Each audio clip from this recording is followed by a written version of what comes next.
also gone forth, lady, go to your brother. Tell him my trouble and bring back some medicine. She went and told him. The elder said, I do not know how to gather root medicines and such things and concoct a medicine from them. But rather I will tell you a medicine. Since I went forth I have not broken my virtue of restraint of the sense faculties by looking at the bodily form of the opposite sex with a lustful mind. By this declaration of truth may my mother get well. Go and tell the lay devotee and rub her body. She went and told her what had happened and then did as she had been instructed. At that very moment the lay devotee's tumor vanished, shrinking away like a lump of froth. She got up and uttered a cry of joy. If the fully enlightened one were still alive, why should he not stroke with his neat-adorned hand the head of a bhikkhu like my son? So 110 Let another noble clansman gone forth in the dispensation keep, as did the elder Mitta, perfect faculty restraint. 111 See, as restraint of the faculties is to be undertaken by means of mindfulness, so livelihood purification is to be undertaken by means of energy. For that is accomplished by energy, because the abandoning of wrong livelihood is effected in one who has rightly applied energy. Abandoning, therefore, unbefitting wrong search, this should be undertaken with energy by means of the right kind of search consisting in going on alms round, etc., avoiding what is of impure origin as though it were a poisonous snake, and using only requisites of pure origin. 112 Herein, for one who has not taken up the ascetic practices, any requisites obtained from the community, from a group of bhikkhus, or from laymen who have confidence in his special qualities of teaching the Dhamma, etc., are called of pure origin. But those obtained on alms round, etc., are of extremely pure origin.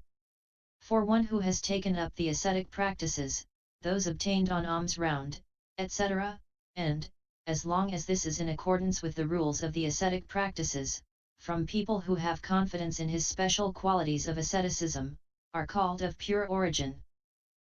And if he has got putrid urine with mixed gall nuts and 4 sweets 31 for the purpose of curing a certain affliction, and he eats only the broken gall nuts, thinking, other companions in the life of purity will eat the 4 sweets, his undertaking of the ascetic practices is befitting, for he is then called a bhikkhu who is supreme in the noble one's heritages.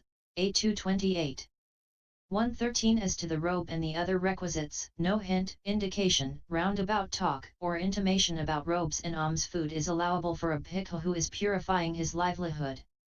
But a hint, indication, or roundabout talk about a resting place is allowable for one who has not taken up the ascetic practices. 114 Herein, a hint is when one who is getting the preparing of the ground, etc., done for the purpose of making a resting place is asked, what is being done, venerable sir? Who is having it done? And he replies, no one, or any other such giving of hints. An indication is saying, lay follower, where do you live? In a mansion, venerable sir, but, lay follower, a mansion is not allowed for bhikkhus. Or any other such giving of indication. Roundabout talk is saying, the resting place for the community of bhikkhus is crowded, or any other such oblique talk. 115 All, however, is allowed in the case of medicine. But when the disease is cured, is it or is it not allowed to use the medicine obtained in this way? Herein, the Vinaya specialists say that the opening has been given by the Blessed One, therefore it is allowable.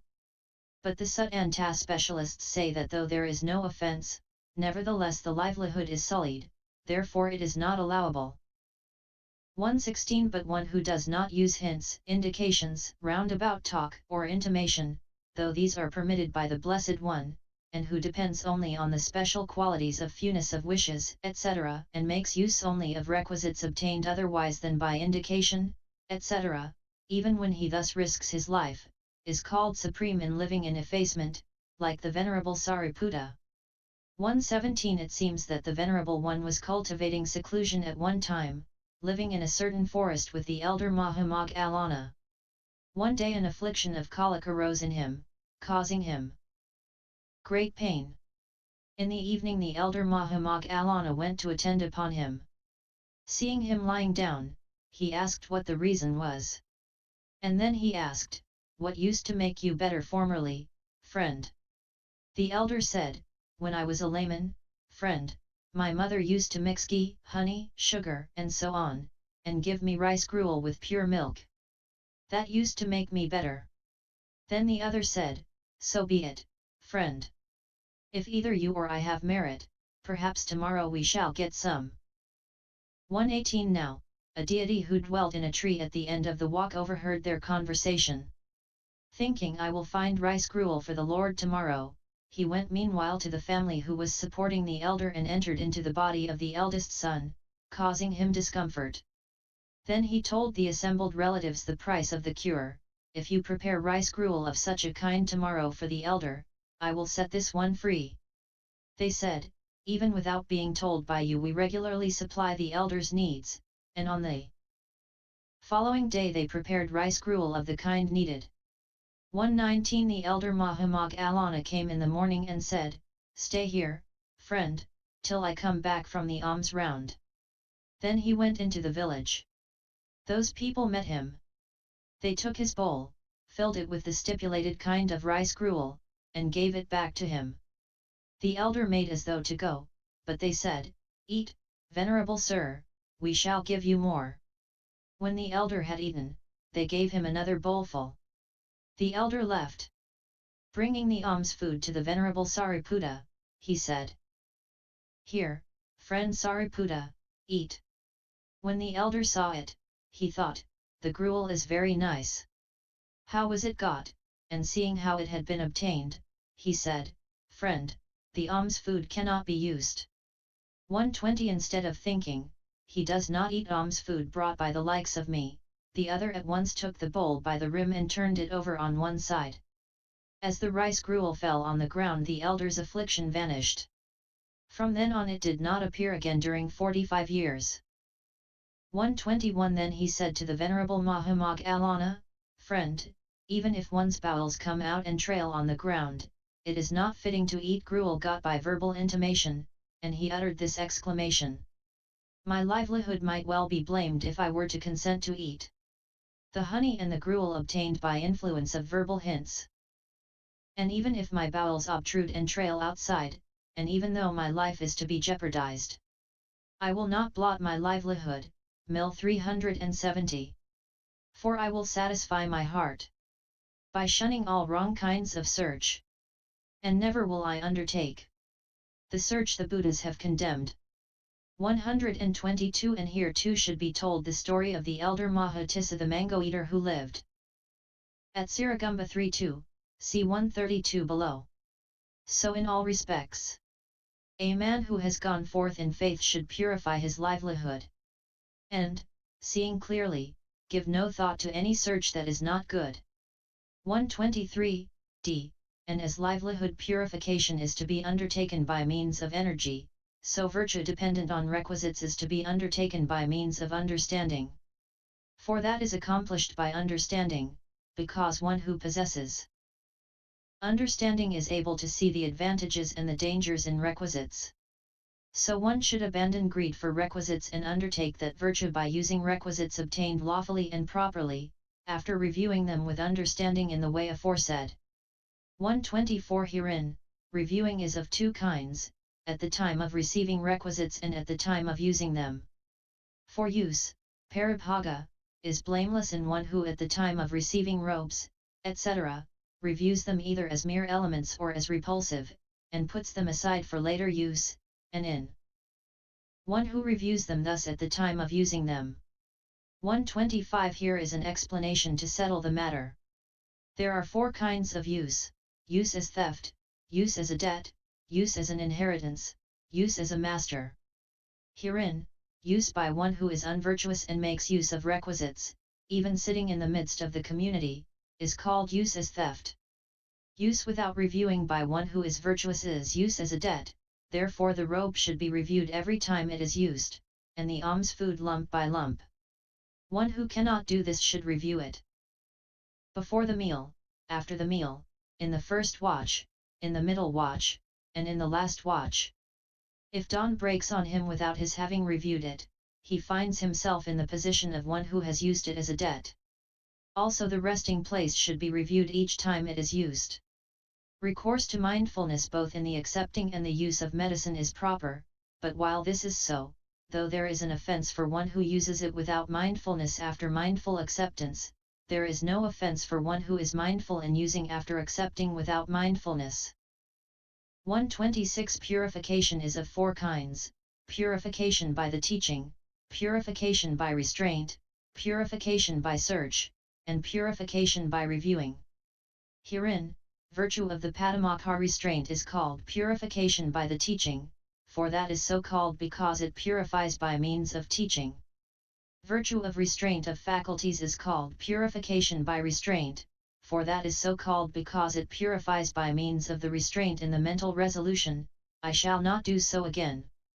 Virtue of livelihood purification is called purification by search, for that is so called because search is purified in one who abandons wrong search and gets requisites lawfully and properly.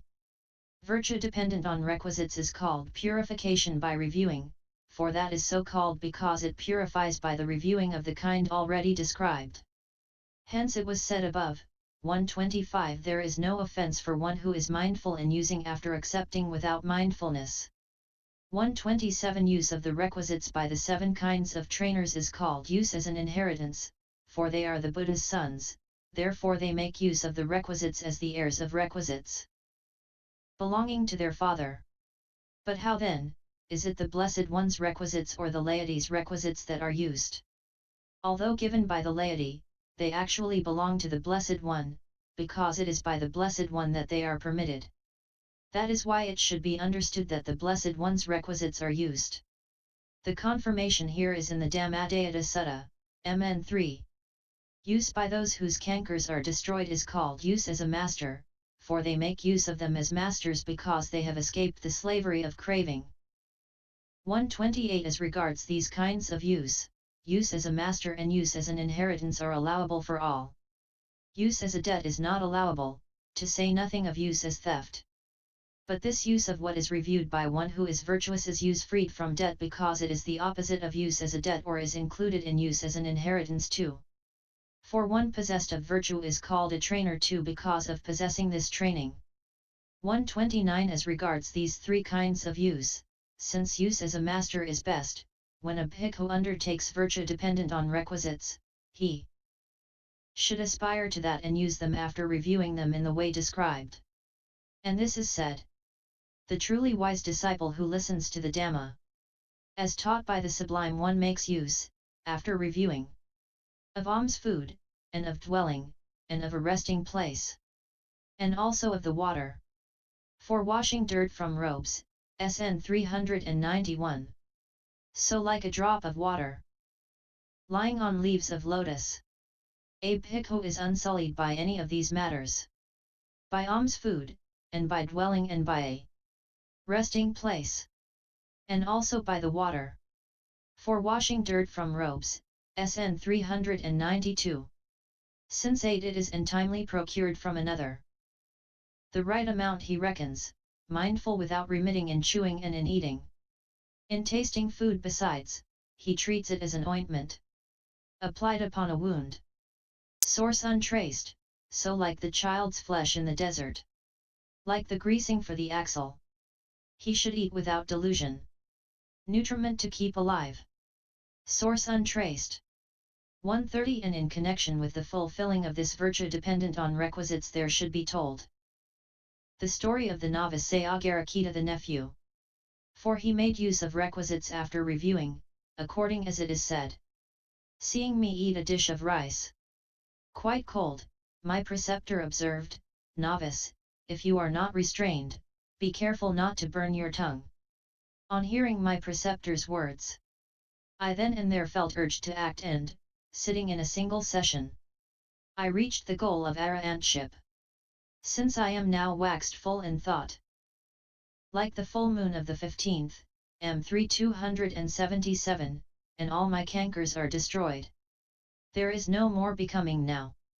And so should any other man aspiring to end suffering make use of all the requisites wisely after reviewing them. So virtue is of 4 kinds, as virtue of Padamokha restraint, and so on. 131. In the first pentat in the fivefold section, the meaning should be understood in accordance with the virtue of those not fully admitted to the order, and so on. For this is said in the Paisamhita, a. What is virtue consisting in limited purification? That of the training precepts for those not fully admitted to the order, such is virtue consisting in limited purification. b. What is virtue consisting in unlimited purification? That of the training precepts for those fully admitted to the order, such is virtue consisting in unlimited purification. c. What is virtue consisting in fulfilled purification?